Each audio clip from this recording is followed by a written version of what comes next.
Hi, welcome to Francis Suarez Baro Interviews. Hi, Lola.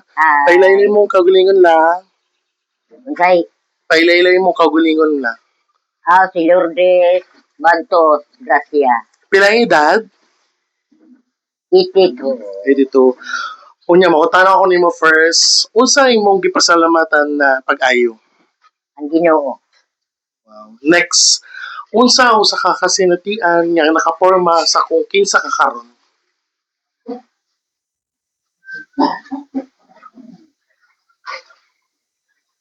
Aw sa man ko ana. Sunod na lang.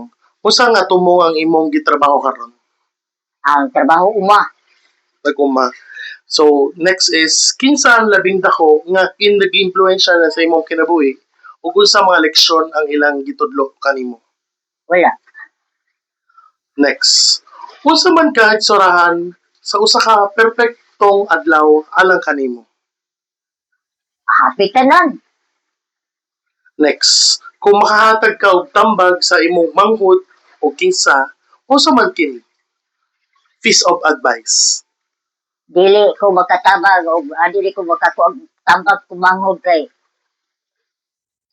naaman na po siya. Kaalam na iya. Kabaog Next. na siya. Giunsa nimo pagdumala ang lisod nga sitwasyon o panagbangi?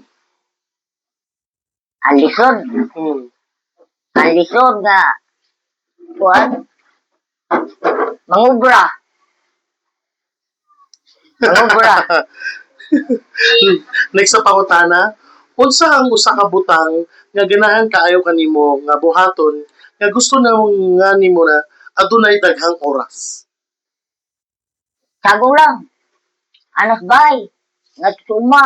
Butol og kahoy. Sagong lang. Okay, Nay. Unsay gusto nimong hinumduman? You will remember. Unsay gusto nimong hinumduman?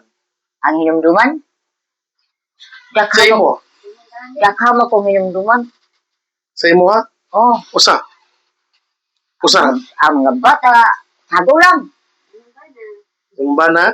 Oh, akong bana. Nga tulog ni Tiyuhan. Sunod og last na pangutana.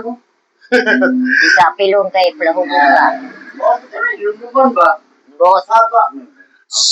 Last sa pangutana, unsa ang kamatuoran nga imong nakatunan sa lisod nga paagi?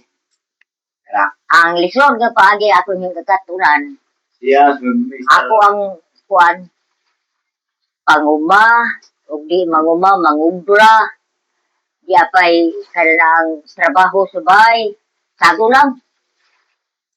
Mao na to tanan la. Salamat kayo sa imong time.